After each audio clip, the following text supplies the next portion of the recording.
El carruaje mortal. El fino carruaje traqueteaba sobre las adoquinadas calles del pobre distrito londinense, aquella nubosa madrugada de brillante luna llena. De pronto, el caballero victoriano dio orden a su cochero para que frenase. Había advertido algo interesante: dos jóvenes parloteando en esa oscura esquina, bajo el tenue resplandor de una farola a gas.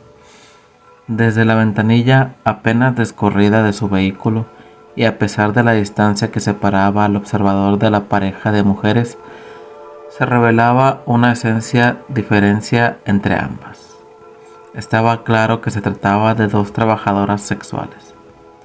Sin embargo, mientras la más corpulenta era decididamente fea, iba mal vestida y su pelo marrón parecía llevar varios días sin lavar, la otra chica era alta, delgada, de cabellos negros y sumamente vistosa. Casi lucía distinguida con su pulcro vestido color gris perla, haciendo juego con sus zapatos también claros. Su atractivo desentonaba en ese mugroso villorio, y de aquel dúo era la que más estaba notoriamente borracha. Constituía por lo mismo una presa fácil. El pasajero hizo una señal a su chofer para que se mantuviera alerta. No bien ambas meretrices se separasen, debía perseguir a la más alta y bonita. Así sucedió. Una vez que ésta quedó sola y cuando se aprestaba a cruzar la esquina, el rodado interceptó a la hebra tambaleante. Desde la calle podía divisarse sentado dentro de la cabina del carruaje al hombre de 35 años. Cabello renegrido, sombrero hongo y corto bigotillo, enjuto pero fuerte. Las ruedas crujieron sobre el empedrado a raíz de la imperiosa frenada a la vera de la caminante. Los equinos relincharon. El inesperado ruido la sobresaltó. Al levantar su cabeza, que llevaba gacha, miró hacia esa dirección, percatándose de la presencia de aquel sujeto atildado y sonriente que le hablaba desde su trono. «Hola, querida, ¿damos un paseo?», le propuso. La joven se sorprendió. Ese hombre bien vestido parecía un caballero, pero era extraño que por esos andurriales apareciera uno de ellos realmente, aun cuando sabía que, cada tanto, señoritos adinerados se escapaban de sus hogares burgueses del oeste de Londres y acudían a ese barrio modesto en pos de diversión. No era frecuente que abordasen a una ramera pobre, por muy atractiva que fuera. Debido a tal rareza, que por genuina desconfianza fue que la interpelada contestó: «Yo no me subo a tu carro. Si quieres tener algo conmigo, baja y ven a buscarlo». Su tono vocal pastoso, a consecuencia de la ingesta de alcohol, trasuntaba un dejo de sorna. Sin embargo, bastaría muy escaso esfuerzo para persuadirla, solo algo de insistencia y habilidad. El oferente ni siquiera necesitó descender de su transporte. Tenían prevista una eventual resistencia fingida. Fue el barbado cochero quien se apeó y le cerró el paso a la requerida. No fue grosero. Llevó la mano a su sombrero sin quitárselo, haciéndole una rápida reverencia, y empezó a conversar. Usó el lenguaje propio de un obrero, al cual ella estaba habituada. Le dijo cosas tranquilizantes. Su patrón era un hombre normal y saludable, deseoso de compañía. Venía escapado de su copetuda esposa, le confió. No quiere tener problemas ni te los va a traer a ti. Nada de gustos pervertidos ni de extravagancias. Únicamente busca un alivio fácil y te ofrece a cambio una generosa retribución. Llegado a ese punto, extrajo 8 peniques, al tiempo que le prometió entregarle un monto igual al finalizar el trabajo. Ella recogió el dinero sin chistar. Ya no dormiría a la intemperie en lo que estaba de aquella madrugada. El chofer prosiguió con su explicación. Su empleador resultaba un poco tímido, aclaró. Ya sabes cómo son estos señorones. Además, no debería hacerlo en un mísero callejón. Se la trataría cual si fuese una dama. Primero darían un paseo saliendo del este de Londres, hasta arribar a un hostal limpio y confortable. Una vez concluida su labor, se la traería de vuelta al distrito, a donde ella quisiera, y tras un corto intervalo, a manera de argumento que se le hubiese ocurrido de repente, comentó: en el carro hay bombones y exquisito licor para que disfrutes por el camino. Nada de ginebra barata. Seguidamente, para ganar su confianza, el sujeto se alargó una petaca llena hasta la mitad con whisky. La beoda no se hizo rogar. Aceptó ese convite llevando a sus labios el extremo destapado del recipiente y dando un profundo sorbo empinó de un trago el espirituoso contenido. ¿Cómo se llama el tipo?, inquirió. James Smith, repuso el cochero. La buscona rió por lo bajo. Nombre y apellido demasiado corrientes para tratarse de un ricachón. Ya sé que me estás mintiendo, pero igual no me importa. La muchacha ya no recelaba. Fue junto al otro caminando rumbo al carruaje. Posó su pie en el pescante y, ayudada por aquel mozo, tomó impulso saltando dentro de la cajuela. Allí su cliente la aguardaba. Este bajó la cortinilla y, con un ademán galante, le indicó que se acomodase a su lado. En una de sus manos hacía una copa rebosante de licor y se la ofreció. La mujer se sentó sin dudar. Tomó el cristal y escanseó todo el líquido de un buche. Tragó sin paladear. Hubiese sido inútil que lo hiciera, pues de tanto alcohol trasegado sus papilas gustativas ya no funcionaban a aquella hora. No logró darse cuenta si la bebida era de tan alta calidad conforme se le había asegurado.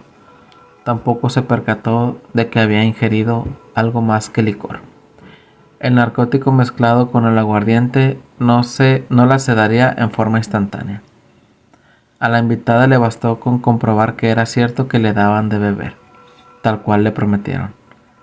Cuando ella se sentó a su lado, él depositó con delicadeza sobre el regazo femenino una cajita abierta que contenía chocolates. Ese convite la puso de mejor humor aún. Ya era momento de dejar de hacérsela difícil.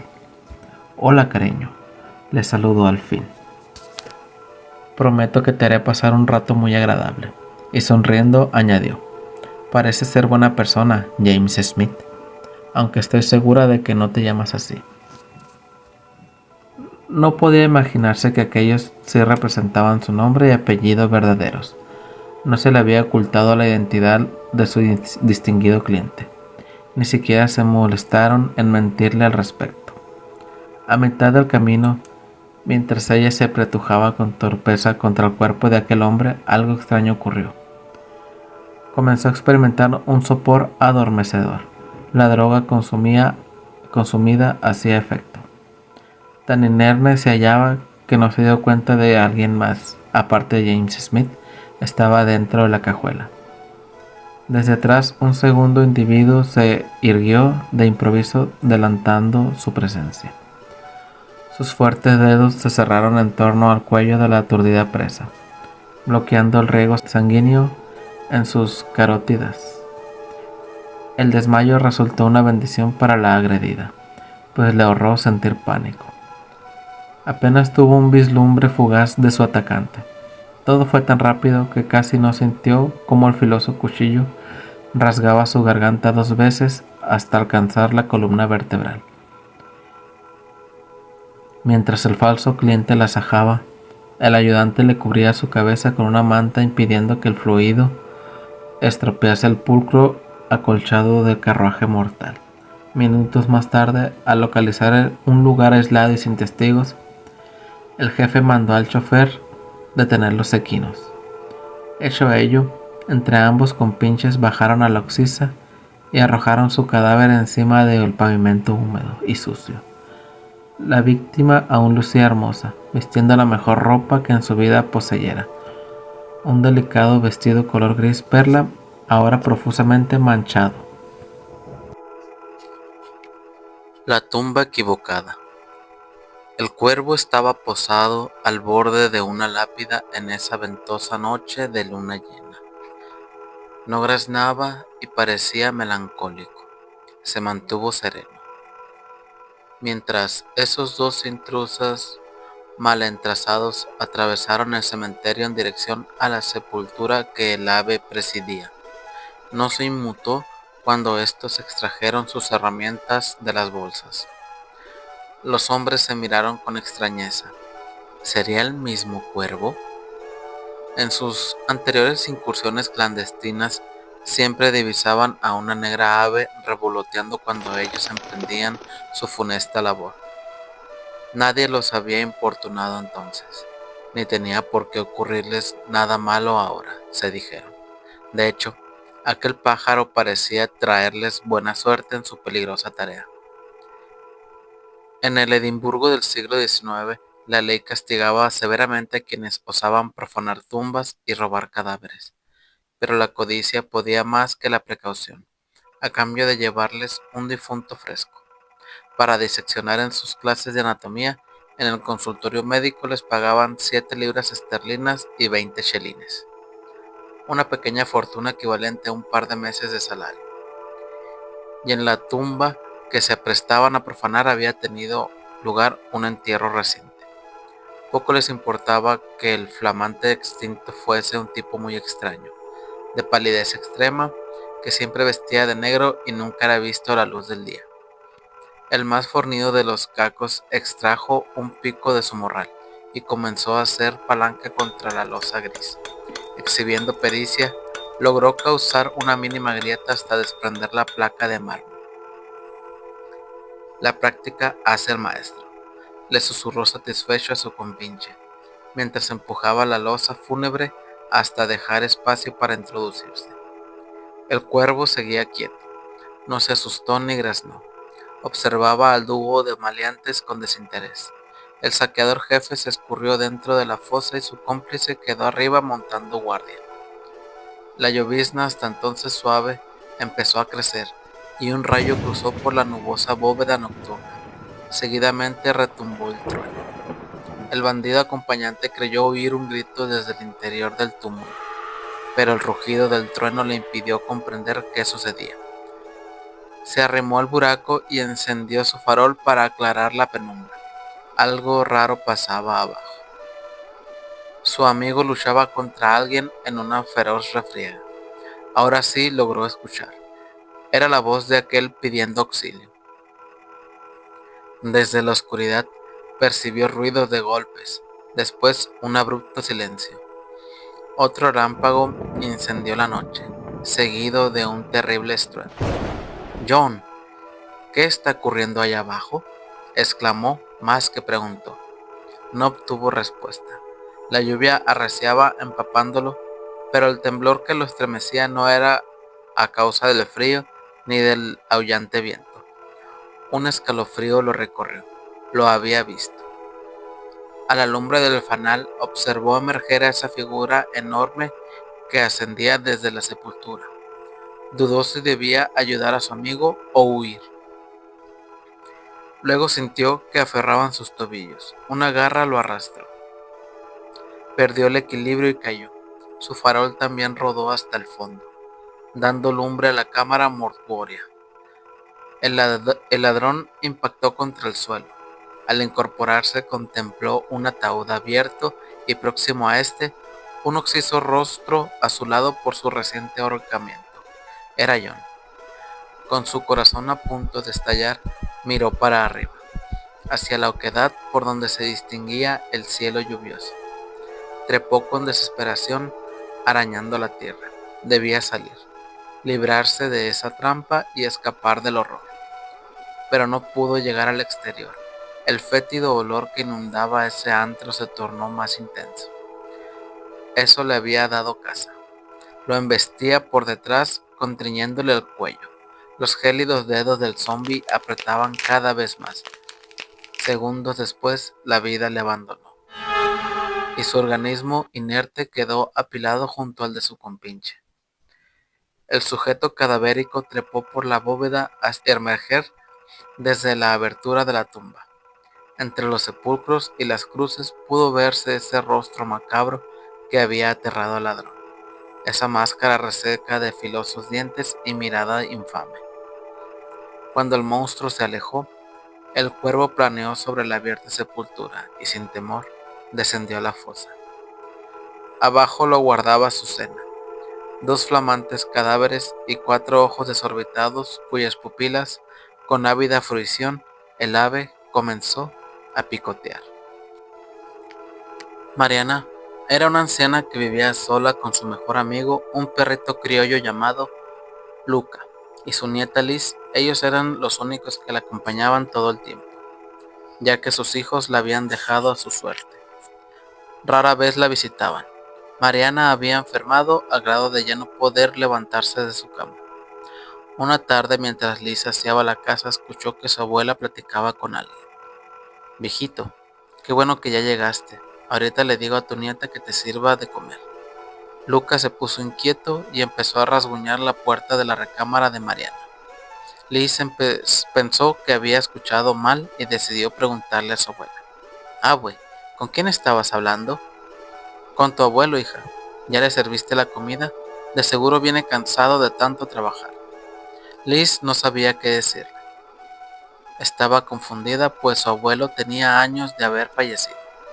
Pasaron los días y Mariana mostró mejoría, pero seguía extrañamente mencionando a seres queridos que ya habían fallecido. Liz pensaba que su abuela ya alucinaba por la edad. Una noche, cuando Liz estaba a punto de acostarse a dormir, escuchó que Luca le ladraba desesperadamente a algo. Liz pensó que tal vez era algún vecino y salió a ver qué pasaba. Luca salió encarrerado y empezó a ladrarle a algo en aquella inmensa oscuridad. En eso escucha que su abuela gritaba que no se quería ir, que la dejaran en paz. Liz corrió a ver a su abuela para tratar de calmarla. Abue, ¿qué pasa? ¿Qué tienes? ¿Por qué gritas? ¿Quién te quiere llevar? Tu abuelo, mi mamá, doña Lucía y mi hermano Cuco quieren que me vaya con ellos. Y yo no quiero, hijita. Dile a todos esos que están afuera que se callen, quiero dormir. Liz empezaba a asustarse, pues afuera no había nadie. No había nadie más que Luca, ladrándole a la nada. Luca se la pasó ladrando toda la noche. Al día siguiente, Liz fue a la recámara de su abuela para avisarle que sus hijos habían venido a visitarla. Pero Mariana no respondió. Había muerto durante la noche. Luca todo el tiempo estuvo ladrándole a los espíritus que rondaban la casa de Mariana y que solo él y su mamá veían. Cuenta la gente que cuando están por morir algunas personas, sus seres queridos fallecidos, se hacen presentes y los acompañan hasta el final. Dos coyotes. Mi abuelo siempre decía que había cosas en este mundo que era mejor no entender, y con cada historia nos hacía mirar al suelo pensativos.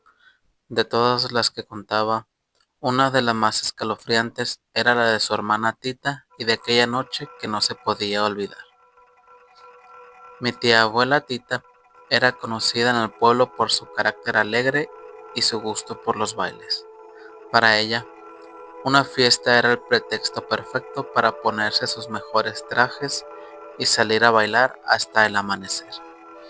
Tenía una amiga inseparable, Shayo, quien la acompañaba en cada escapada, aunque sabían que las esperaban a latigazos si se descubrían sus andanzas, nada les quitaba el deseo de ir. Una noche de verano, con la luna llena brillando sobre los árboles, Tita y Shayo se escaparon para ir a un baile en el pueblo vecino. El salón de baile estaba iluminado con luces colgantes y el aire olía a tierra y tequila.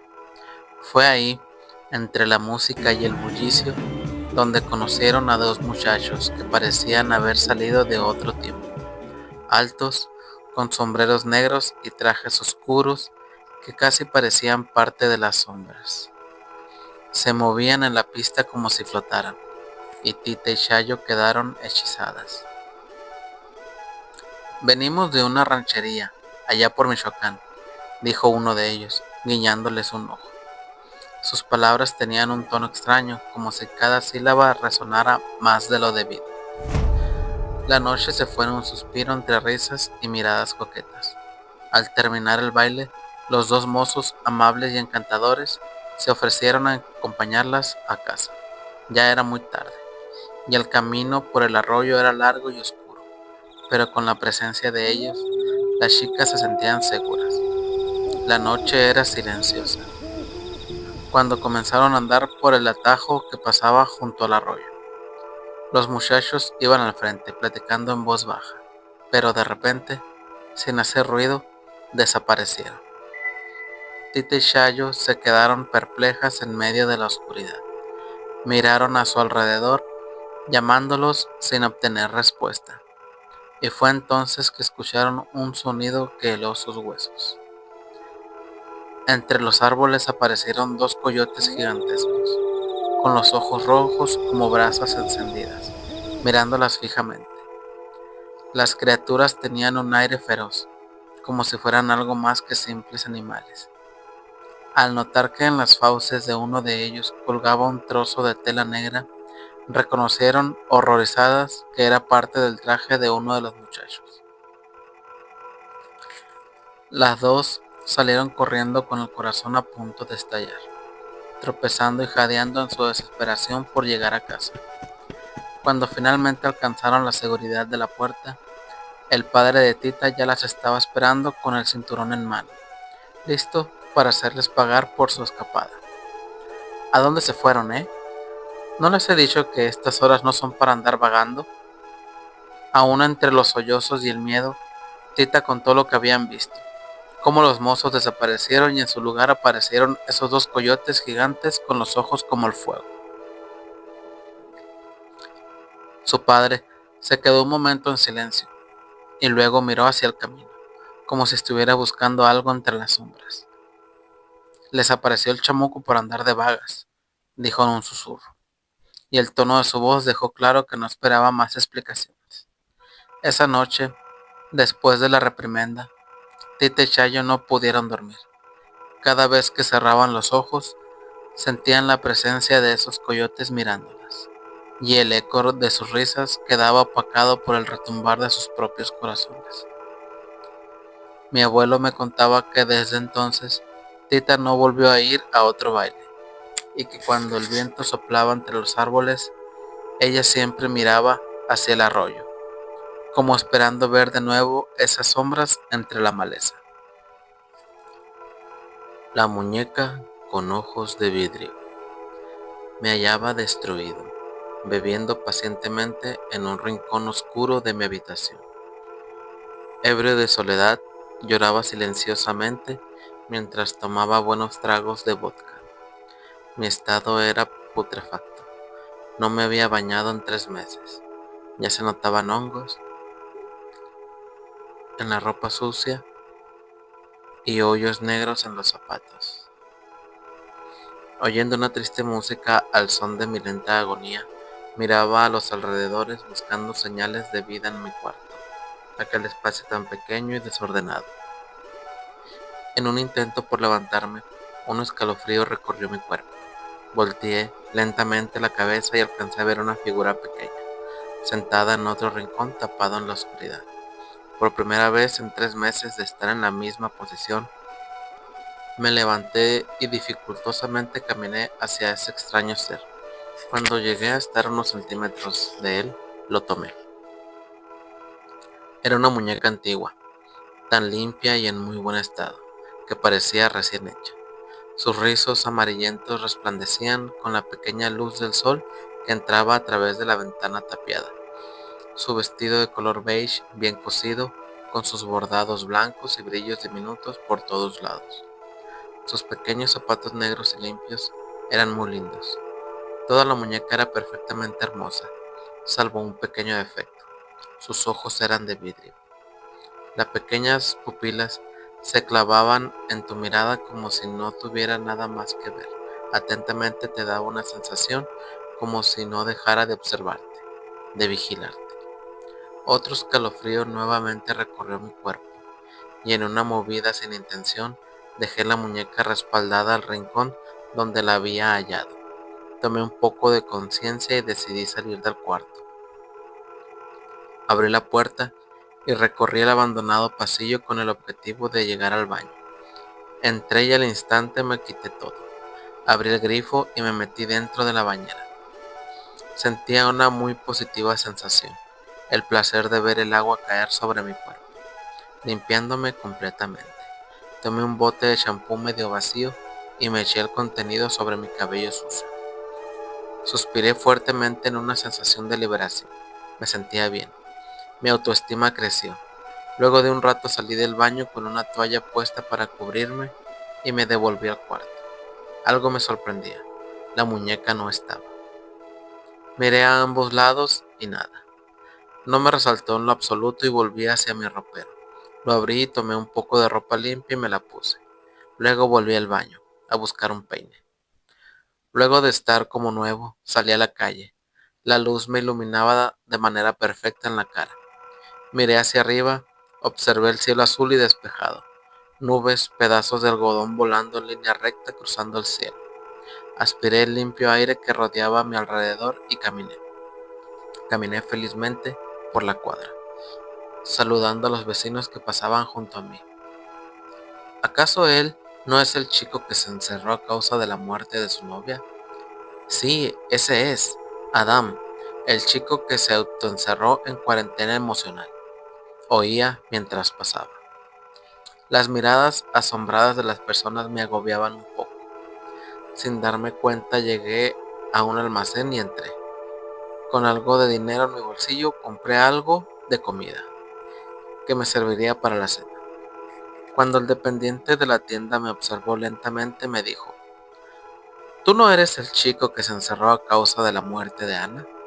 Lo miré un poco angustiado y tartamudeando le dije: Sí, soy yo. He salido a rehacer mi vida por ella. Hubo un tranquilo y breve silencio y luego de pagar mis compras saludé al dependiente y me fui de allí sollozando en silencio. Me escondí en un callejón y me eché a llorar. Pensando en ella, mi autoestima bajó otra vez. Me sentía agobiado. Mis sentimientos se derrumbaban de nuevo, pero algo me impulsaba a levantarme y volver positiva a mi vida. Luego de un rato, caminaba tranquilo por la calle. Los autos pasaban serenos y lentos. No había muchas personas fuera, solo unos pocos.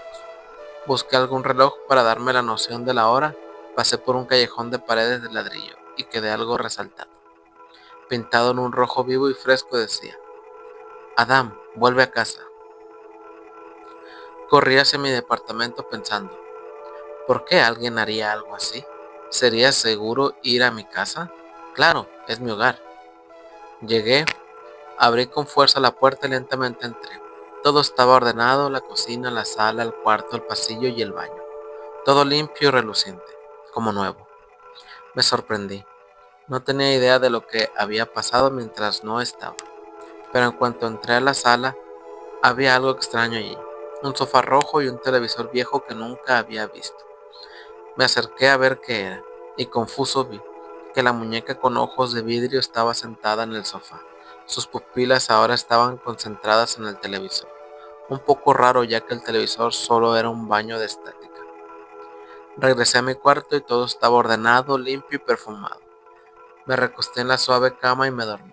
Al día siguiente, bajé por algo para desayunar y me asusté.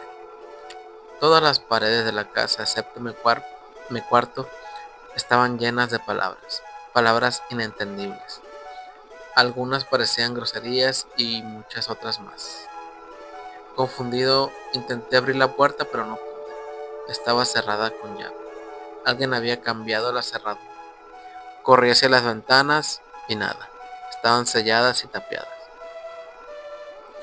Me giré para ir a buscar un hacha, cuando me sorprendió una figura pequeña que se acercaba lentamente bajo las sombras oscuras de los muebles. Cuando salió a la luz, pude ver que era una muñeca, la misma que yo había encontrado, con esos ojos penetrantes de vidrio. Tenía en su mano un cuchillo sangrando, apuntándome con él, haciendo muecas muy tenebrosas, acercándose cada vez más, ahora llorando sangre, roja y viscosa, anormal. Levantó su cuchillo y lo lanzó hacia mí, con el fin de enterrarme el afilado cuchillo en mi pecho. De un pequeño milagro pude zafarme y salir del objetivo.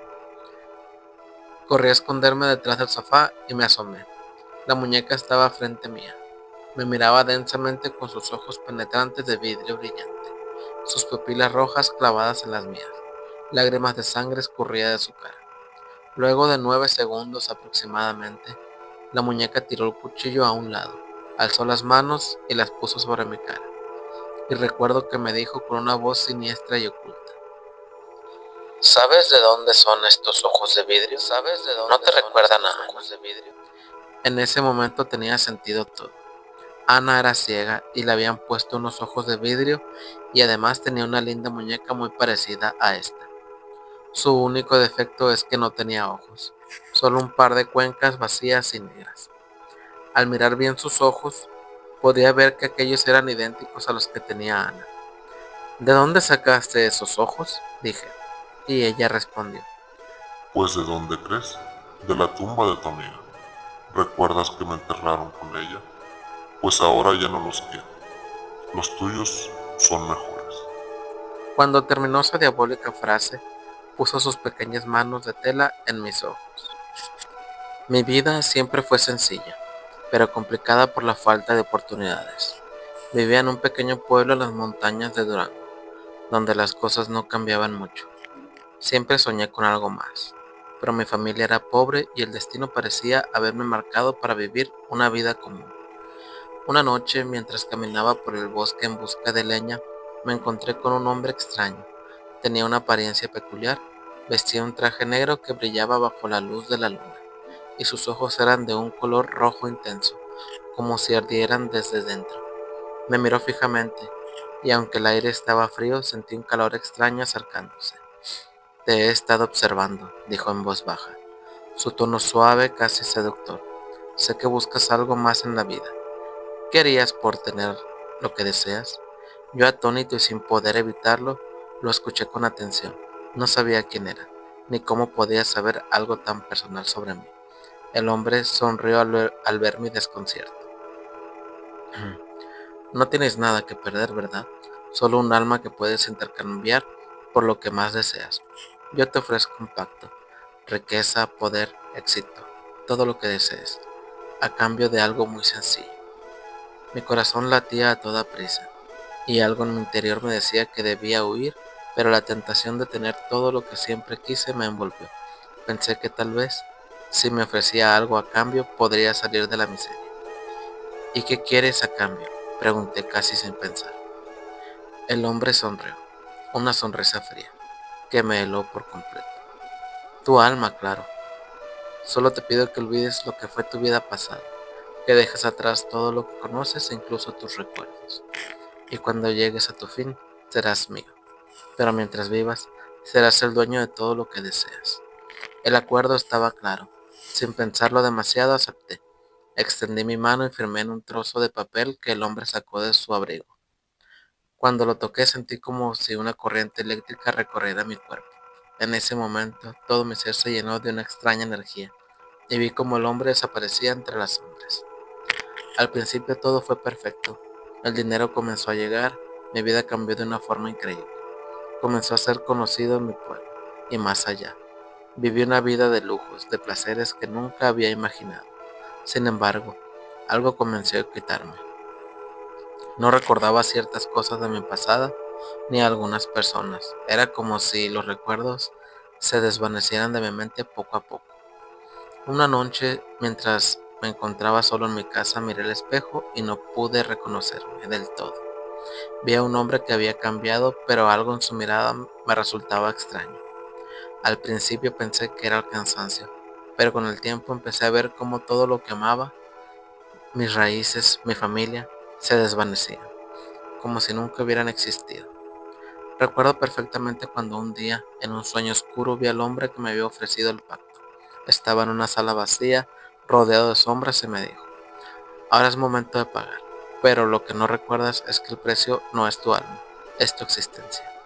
Desperté sudando con el corazón acelerado, miré mi reflejo nuevamente, pero esta vez no pude ver nada.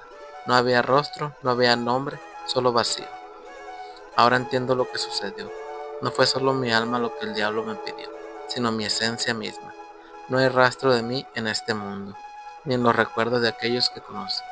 La riqueza, el poder, todo lo que me ofreció me dejó vacío. Y aunque la gente aún me ve, yo ya no soy quien fui. Solo soy una sombra de lo que alguna vez fui. Cada noche escucho un susurro en mis sueños, diciéndome que ya es tarde para arrepentirme. Mi alma nunca regresará y el diablo tiene lo que vino a buscar.